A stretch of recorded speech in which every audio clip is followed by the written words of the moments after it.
I was having Yasha, but Rico from RicoScores, and we have a few interesting things to talk about today, man. Some really random what is going on type of things. First of all, Washington Commanders quarterback Jayden Daniels is projected to win Offensive Rookie of the Year by Sports Illustrated. We're going to do a deep dive into that and how he's a part of history right now with only two other quarterbacks doing something that he's done and why it projects very favorably for him to get off to a hot start for his career even as soon as his rookie season. Also, Chad Johnson apparently wants the 49ers to trade Brandon Aiyuk to his Commanders. We got to do a deep dive into that. We also got to talk about how Brandon Aiyuk took Jayden Daniels with him to a meeting with ESPN to let them know that he planned on meeting with the 49ers today for some contract negotiation things. And then lastly, we got to talk about how Jason Wright was really close to a big promotion going to the Packers. We're going to talk about all of that and more, but before we do, make sure you stiff arm that like button, stiff arm the subscription button, and stiff arm the bell next to that subscription button so you get notification each and every time I release an informative and opinionated video just like this one. Make sure you stay tuned for all of the content, man. I really appreciate y'all. Make sure y'all stay tuned for everything. Again, I just ended up extremely busy yesterday, but I had to make sure I got a video done today, and I'm already, as soon as I'm done with this, I'm gonna start working on the video that I want to put out tomorrow, because again, I have so many ideas. It's all about just being too busy to get them out rather than just running out of ideas or anything like that. So make sure you stay tuned for that. I'm really starting to get my notes together for the rookie film sessions. I have this window over here where I have every rookie that we drafted, their weaknesses and strengths, and the point of those film sessions are really just going to be to point out those weaknesses and strengths, things that they're already great at and things that they can improve on for every draft pick. So make sure you stay tuned for all of that and more content. I'm keeping y'all updated on everything Commanders, and without further ado, let's go ahead and dive into this video, man. Let's get it. Adam.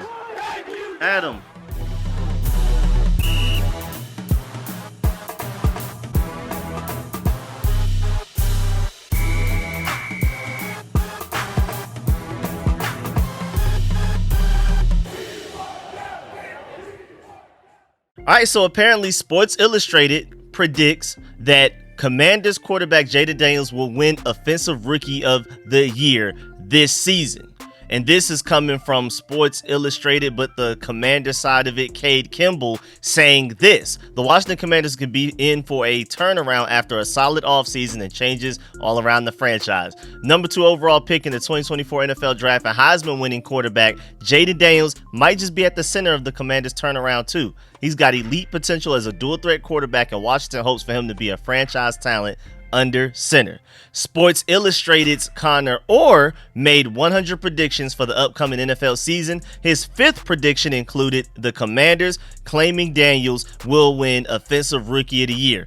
This comes as a shock given the weight of having Caleb Williams as a rookie in the league, the consensus number 1 overall pick in the draft. But let's dive into what Connor Orr said in his 100 predictions, but specifically the 5th one pertaining to the Washington Commanders. He said exactly in his article of his 100 predictions, number 5, Jayden Daniels will win Offensive Rookie of the Year. The Washington Commanders quarterback has a veteran offensive line and receiving core, plus a veteran running back to get him out of trouble. Schematically, I would hand the rookie quarterback advantage to Caleb Williams in Chicago, where Shane Waldron's offense will scheme up a lot of open looks for him. However, Daniels is going to make a lot of plays with his legs and fare well against a schedule that is not too difficult when it comes to defensive opponents. So that is his reasoning as to why Jayden Daniels will not only just ball out, but ball out enough to win Offensive Rookie of the Year. And we have some guys here that have led some Offensive Rookie of the Year quarterback campaigns. You have Cliff Kingsbury with Kyler Murray. You have Anthony Lynn now, who's our run game coordinator. He was the head coach for Justin Herbert when he won Offensive Rookie of the Year. So we have some guys in this coaching staff that are kind of used to that. They know how to get that done. They know how to make things happen to where the quarterback is able to shine and go out there and ball out. Our offensive coordinator and our run game coordinator both have experience leading quarterbacks to Offensive Rookie of the Year awards. So I mean, even beyond what he said, you can add that to it as well. So I'm very excited. Now, maybe this guy's a little bit higher on our offensive line than maybe I even am. But as far as Jayden Daniels' weapons, I'm very high on him. Our tight end group, at least the top half of our receiver group, especially like the top 3, top 4 guys. And then also the running back group. I'm assuming he was talking about Austin Eckler when he said he had a veteran running back that can get him out of trouble. But Brian Robinson is extremely underrated. He was like top 5 in like several advanced running back statistics and metrics last year, and on like a per snap per catch basis, like efficiency rating things, he was like top 5 in like several categories. He's probably the most underrated running back in the entire NFL, you could argue. So I believe that Jayden Daniels has an honest chance to win Offensive Rookie of the Year. I agree. Now, Shane Waldron is a more proven offensive coordinator. Cliff Kingsbury has this bad habit of like second halves of the season, teams just figure him out and he just doesn't adjust. Hopefully he gets that under wrap here and figures that one out. But Shane Waldron, what he did with the Seahawks the past few years, I mean, reviving Geno Smith's career and things like that, I can see why you would tilt it towards the Chicago Bears in that favor, just based off of what Shane Waldron showed you what he could do with a quarterback way less talented than Caleb Williams. And then on top of that, the receiving core is absolutely ridiculous, to where Keenan Allen may even be the third option with Rome Odunze and DJ Moore there as well. So I can see the arguments for Caleb Williams' case, of course, but I also think that Jayden Daniels has a good shot. And if I had to put money on it, like I wouldn't put money on it in real life, but if you just forced me, I have to put some money towards who will win Offensive Rookie of the Year. I actually do give Jayden Daniels a solid chance. I'm not gonna lie.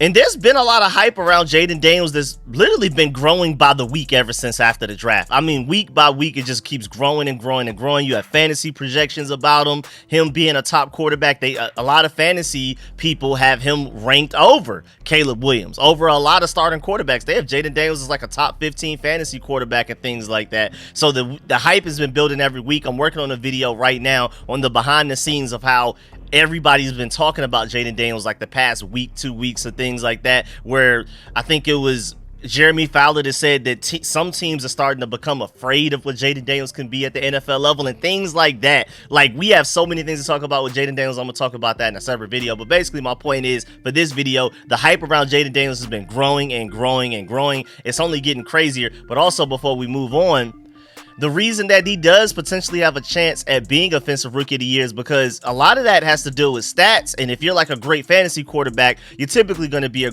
great candidate for winning Offensive Rookie of the Year, because some people feel like he has a chance to be a top fantasy quarterback out of the entire NFL. Not even just comparing him to other rookies like Caleb Williams and Michael Penix and JJ McCarthy and Bo Nix and those guys, Drake May. They just feel like he has a chance to be one of the top fantasy quarterbacks, period, out of the entire NFL. Fantasy Guides posted this on Instagram. Jayden Daniels should be drafted as a QB1 in fantasy football this year. That came from Steve at Fantasy Guides. And they also have a graphic. They said, through several pictures, only 3 quarterbacks have ever done this. Had a college season with at least 50 total touchdowns, also had a college season with at least 1,000 rushing yards, and won the Heisman Trophy, and then got drafted in the top 5 of the NFL draft. And both Cam Newton and Kyler Murray were great fantasy football picks immediately their rookie seasons. Cam Newton was QB3, Kyler Murray was QB8 out of the entire NFL, their respective rookie seasons. And so that's why people are saying Jayden Daniels can go out there and ball out immediately, because he has a lot of the prerequisites, a lot of the resume that other elite rookie quarterbacks have had, leading their teams to elite rookie seasons and putting up great fantasy production, and obviously being Offensive Rookie of the Year winners. And they finished it with, how high will Jayden Daniels finish in fantasy football his rookie season as far as being a quarterback? And so if you're talking about fantasy quarterback, you're talking about winning Offensive Rookie of the Year. Either way, whichever way you put it, it sounds like there's a lot of hype around Jayden Daniels, and even some statistics and historical backing behind it as well. But either way, let's move on. So then you also had this tweet here that came out, not necessarily concerning Jayden Daniels, but concerning the Commanders, even though Jayden Daniels is involved a little bit here. But Chad Johnson tweeted at 1:28 p.m. earlier today, "Can someone in the Commanders organization that's serious about changing our franchise record, becoming a contender and not just the division, but giving us a legitimate shot at the Lombardi, go and get Brandon Aiyuk? What the F word is the holdup? Are we all in or not?" So I mean, first of all, I love Chad Johnson. One of my 5 favorite players of all time in the NFL. Easily one of my top 5. But what do you mean by our franchise and us and we, big dog? Like, when we get that, when this become we with Chad Johnson, when was it anything but the Bengals with you, or maybe like a specific player that you may be attached to from college or whatever like that? When did it become we? Now I know that he's been on the Terry McLaurin hype train, even going back since I Am Athlete and all those guys were all together before even the pivot was invented. Years back, when Terry McLaurin was still very underrated and people weren't even talking about him, Chad Johnson was talking about like, hey man, that boy's serious, that boy tough type of thing, and was hyping him up. So he's been keeping track of the Commanders for quite some time. But I don't know when it became to the point that he was saying we and things like that. I don't know what that is. I don't know if that's some type of lingo that he got from being from Miami or whatever, South Florida. I don't know what that is, but that's really interesting. But the main point is, what's actually going on with this Brandon Aiyuk situation? I mean, even go back to 7 days ago, June 17th, NFL on CBS posted the top logical landing spots for Brandon Aiyuk. They had the Chargers, the Steelers, the Patriots, the Cardinals, and of course the Washington Commanders. On June 17th, Chad Johnson himself, same person, quote tweeted that and just simply said Commanders. So he's on like the super duper hype train for sending them Brandon Aiyuk to the Washington Commanders, even to the point that he's referring to the Commanders as our franchise, we and us. I don't know what's going on. And I'm not going to lie, I'm not even about to sit here and dive into how realistic this is. I've already talked about that in several videos as far as the money he'll potentially make and how we still got to pay Terry McLaurin and Jahan Dotson potentially long term and things like that. Cap space wise, trade value wise, we had to give up to get him, talking about why we should not trade for Brandon Aiyuk. We're not discussing that today. I'm just updating y'all on a lot of the information that's come out today, including what we're going to talk about soon with Ryan Clark. But at the end of the day, man, they do kind of owe us, man. The 49ers owe us for that Trent Williams trade. So we'll go ahead and return the favor. Go ahead. We got Adam Peters over here. I know y'all still have that healthy relationship with him, Kyle Shanahan and John Lynch. Go ahead and rock with y'all boy. But on top of that, y'all also just owe us for the Trent Williams trade. So how about, listen to me here, just hear me out. Just for y'all, I'll give y'all this one-time deal. How about y'all trade us Brandon Aiyuk for a third-round pick and some pocket limp, and maybe we'll throw in some Utz or something like that. You know what I'm saying? I mean, we could do that and we'll just call it even. You feel me? So let's just go ahead and knock that out. Let's go ahead and put that into motion today. And, you know, you don't even have to give me any credit for it. Thank me later, whatever. But let's just go ahead and make that happen. But either way, Brandon Aiyuk was reportedly offered a $26 million a year deal that him and his team rejected. And the belief is that Aiyuk is seeking at least minimum $30 million per year, like I talked about in the video before. Over a week ago, I talked about how Brandon Aiyuk is potentially just looking at the landscape from how much Amon-Ra St. Brown got paid, how much A.J. Brown got paid, Justin Jefferson, all of those guys. I'm assuming he wants at least somewhere around $30 million per year. If the 49ers are truly only offering them $26 million per year, I wouldn't be surprised if he holds out all the way until they finally pay him. We'll see. But 49ers reporter Matt Barrows also mentioned how Kyle Shanahan worked hard to develop Brandon Aiyuk, so they do not want to lose him. Apparently, this is one of like Kyle Shanahan's like babies. Like, I really put in the time and effort to develop and get it. Not only develop him individually, but develop an offense around him to bring out his strengths and to maximize his potential and things like that. So basically, Kyle Shanahan would be like personally hurt himself if they end up losing Brandon Aiyuk for whatever reason. He walks in free agency after the 2024 season, or they trade him before then. Kyle Shanahan is like very serious about keeping him. And if it were up to him, the 49ers will probably already have him signed to a $30 million per year plus deal type of situation. But also, it was just reported earlier today at 4 p.m.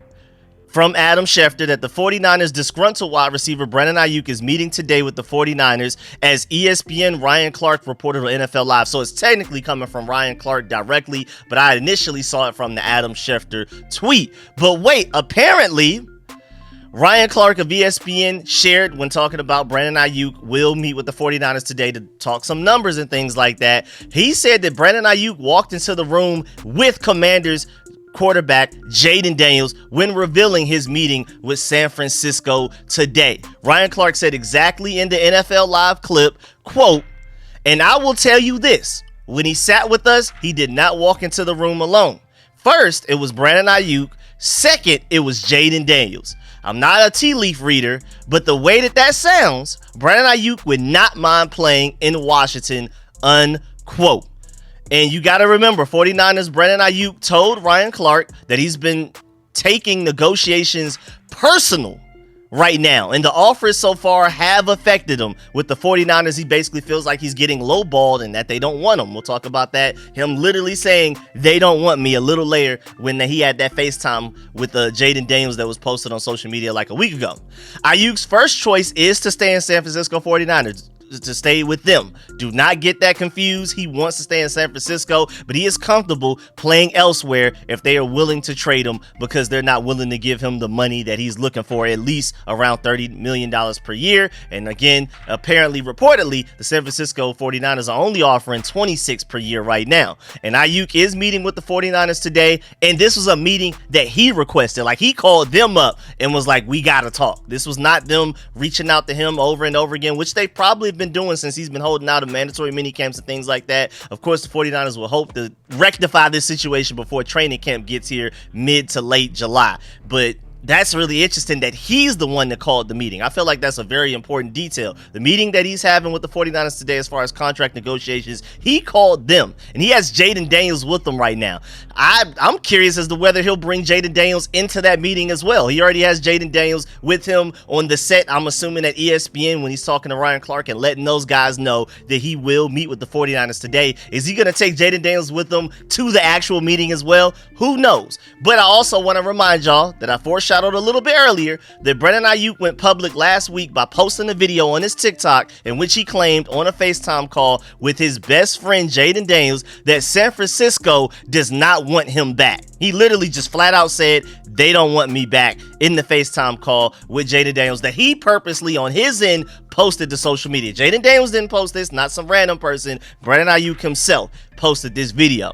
And at the end of the day, I'm not gonna lie, I feel like, honestly, Brandon Aiyuk keeps uploading these pictures of him hanging out with Jayden Daniels and uploading these videos. And just to let you know, like, just recently, as of like to yesterday, him and Jayden Daniels were out, and they're best friends. Of course they hang out, but the fact that he's uploading videos and pictures of it constantly, and then the fact that he's uploading the video of him FaceTiming Jayden Daniels and talking about his contract situation out loud and saying that the 49ers don't want him, because I honestly feel like he's using Jayden Daniels as leverage. I know he and Jayden Daniels are literally like best of friends, and them hanging out all the time is real, especially since Jayden Daniels has some time off from the Commanders. Of course, he's going to go back home to Cali. He's been working out with CJ Stroud, another pretty much lifelong friend there, and Bryce Young as well of the Carolina Panthers. So he's back in Cali, he's back home and things like that. So that kind of makes sense for him to even be hanging out with Brandon Aiyuk in general. But the fact that Brandon Aiyuk is going out of his way and showing it to the world every chance that he can of every time they've hung out, we've seen like at least 8 different instances of him hanging out with Jayden Daniels since Jayden Daniels has been drafted. Like just public pictures and videos of it happen, or at the very least them FaceTiming or them in a live stream together or whatever. And I'm assuming this has to be a way for him to get the 49ers to up their numbers, basically using Jayden Daniels as leverage and basically showing the world that if he has to leave, and he will leave, trying to convince the 49ers like, hey, look, I got my boy over there in Washington. I will leave if y'all keep playing with me about these numbers. But who knows? Maybe he actually does just want to flat out be a Commander. Who knows? For real, I'm not going to jump to any conclusions. But one thing I do know is that this is really weird. This is a very weird process. This is not something typical. Very interesting. Also, JP Finley spoke to @Lombardi himself. They talked about the chances of San Francisco trading Brandon Aiyuk, and @Lombardi himself said, quote, I think it's extremely low. The 49ers are in no position to lessen their team right now. The 49ers are desperate to break down the door and win the Super Bowl. The short term has to be their priority right now, unquote. And I completely agree. That's why the 49ers, I know they're trying to think long-term as far as not giving Brandon Aiyuk too much money, but they have to feel at least somewhat desperate to keep him. Even beyond just Kyle Shanahan feeling like this is his own baby that he developed here, and he would just be personally hurt to lose the guy that he put in this much time and effort into and all of that type of stuff. Even beyond that, it's time to win right now. You were just in the Super Bowl last year. You trade away one of your best players. Who knows how big the window still is for you as far as like Trent Williams only getting older, Christian McCaffrey only getting older, and you surprisingly got a pretty healthy season out of him last year, which he has not been having like the past few years in his career. Like, are you gonna bank on the fact that Christian McCaffrey can play the majority of games in a season, barely miss any games and things like that? I mean, there's a lot of reasons as to why the 49ers should be focused on winning a Super Bowl as soon as possible. Maybe not necessarily completely mortgage the future in hopes of winning a Super Bowl now like the Rams did, even though it worked out for them. But I don't know, man. Y'all, I completely agree with at Lombardi himself when saying that the 49ers need to do whatever it takes to keep their best players around right now and win right now. You could think long term in certain ways, but right now you need to be selling the farm basically to win a Super Bowl right now. Who knows how long that window will be open, and Brandon Aiyuk is one of your key pieces as to when you could potentially have a chance of winning a Super Bowl this year. He's a big piece to y'all being a Super Bowl contender. And then lastly, before we get up out of here, apparently this was tweeted by Jonathan Jones at JJJones9. He said and tweeted earlier today at 12:12 p.m. Washington Commanders president Jason Wright was a finalist for the Packers president and CEO position, sources tell NFL on CBS. Wright, a Northwestern grad and former NFL player, would have been the first black man in league history to be in what's essentially an owner's chair. That's pretty monumental, man. That's really big. So apparently, team president Jason Wright was a finalist to become the Packers president and CEO. Ultimately, Ed Policy was named the next Packers president and CEO. So of course he wasn't chosen. He's still here with the Commanders. They chose somebody else as in the name of Ed Policy. But it's really interesting, and that would have been crazy historical if Jason Wright would have ended up with that job. Craig Hoffman brought up a great point as well. He tweeted, Wright's been kept on by Josh Harris and company through year one of their tenure. He's been forward-facing and a big part of what they've been doing. Him being up for another job is interesting, though. Was initially hired in August of 2020, so this is possible that his deal is potentially maybe even up in August. We'll see. Maybe that's why he was going out and doing interviews. And that's a good point that like this new regime specifically chose to keep him because they got rid of almost everybody from players to coaches. We only have like 3 coaches left from last year, like our wide receivers coach, our quarterbacks coach, and Ryan Kerrigan's the third one, but he's not even technically doing the same exact thing as he was last year. So that technically counts, but I mean, you could talk about the scouting department. We could talk about the front office. I mean, a complete clean sweep. And if Jason Wright survived the 2023 Commanders purge that just went down in 2024, then they must like him, and there must be a reason. Unless there's just a contract situation where they necessarily can't get rid of him because he's on contract for a certain amount of time. I don't exactly know what's going on, but I agree with my boy Mike Hall when he says a historic, well-run franchise wanted him there in a bigger role, but our fans here think he does nothing and isn't good at his job. And what I mostly take from this is that, of course, I'm seeing a lot of people being upset about the fact that he didn't leave Washington for that Packers job. From what I'm seeing, though, from personally what I see, it seems like it's about like 50-50 when it comes to Jason Wright's approval rate in this fan base right now. And I know a lot of people are mad at him for a lot of the branding blunders we've had the past couple of years and things like that. But I feel like he's probably doing great things behind the scenes that just don't get much light. His failures are broadcasted for everybody to see, but I just feel like, you know, he's probably doing some great things behind the scene that we don't get to see. And I've heard that other people in NFL circles are constantly complimenting him. They really like him. And even the fact that he was even a finalist for the Green Bay Packers, a well-run franchise that's always competitive. And I just also will not fault anybody for having to deal with Dan Snyder while trying to do their jobs. Anybody. Even Ron Rivera, I give him a little bit of credit. Like, man, I mean, yeah, we weren't that good, but I mean, he had to deal with Dan Snyder and how controlling he was, micromanaging, affecting who they draft and things like that, all kinds of stuff. And I just feel like with him being a finalist for the Packers, he must be doing something right. And that's not just a pun for his last name or anything like that, but there must be something to him that us fans may not be seeing, the NFL circles are seeing, as to why the Packers even wanted him. And the fact that the Commanders, after getting rid of everything and everybody moving, decided to keep him.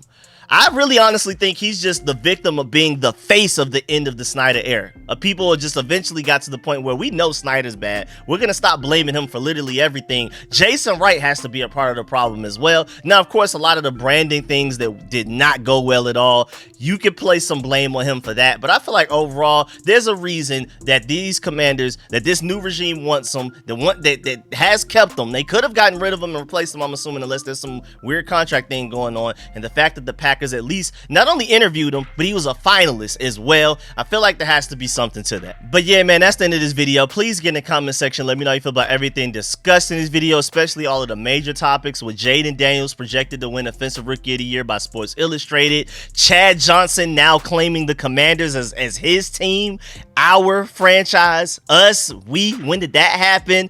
Also, Brandon Aiyuk taking Jayden Daniels with him to ESPN to talk to Ryan Clark and those guys to let them know that he will meet with the 49ers, and maybe he'll potentially take Jayden Daniels to the 49ers meeting, all of that type of stuff. And also how close Jason Wright was to leaving the Commanders for a big promotion with the Packers. Let me know how you feel about all of those different topics. Do you agree or disagree with any of my points? All of that type of stuff. I really appreciate y'all as always, man. Do not leave this video without leaving a like. And again, once I finally have a day where I'm not super busy, I will try and read and reply to as many comments as I possibly can. I really want to see those comments that a lot of y'all have, especially like a lot of the compliments and things like that. I'm really trying my best. I really appreciate y'all. Just if you have like a question or a comment that you really want me to see, I do not mind you putting it in another video until I have a chance to see it and reply and thank y'all or whatever you may have said, reply to it or things like that. I do not mind. So if you really want me to see a specific thing that you have to say or ask, just put it in this video as well and further videos until I get to it, because I'm really trying, but I've just been super busy. So man, I really appreciate y'all. Make sure y'all stay tuned for more content. I'm gonna catch y'all later. Appreciate y'all. I'm out.